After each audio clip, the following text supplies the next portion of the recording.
Hi, my name is Meg Edwards and I'm a GTD coach, and today I wanted to talk about projects.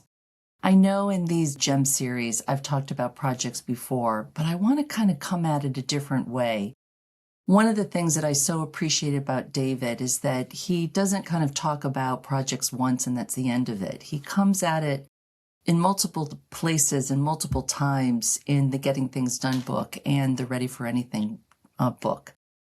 And so I wanted to read this one part in the Ready for Anything book, which is chapter 7, which is on page 21, because I think that this might really help you with your project list. And the title of this is Priorities Function Only at the Conscious Level.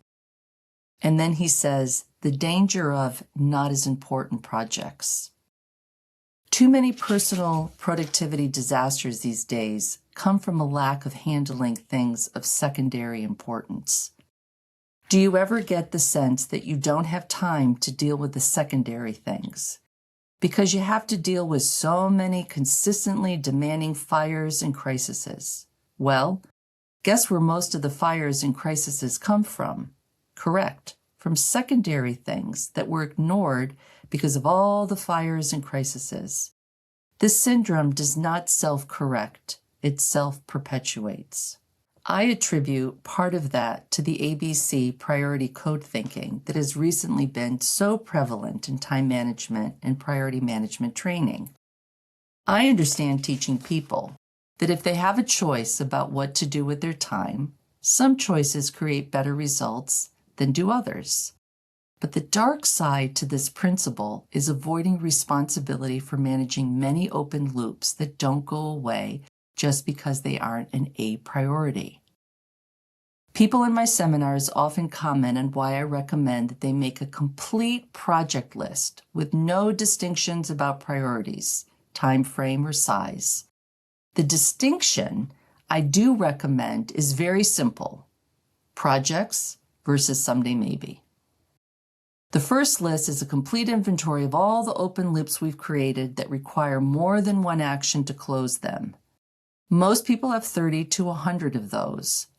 The second list is all those projects that you might want to do sometime in the future but have no commitment to move on them right now. You know, one of the things that I find when I'm working with clients is when we're working on their project list, that they really grapple with this, because they come to the coaching with already a hierarchy of prioritization, that they sometimes want to number them. This is my first priority, my second, my third. Sometimes they are having projects that don't have next actions, or that those projects are someday maybes.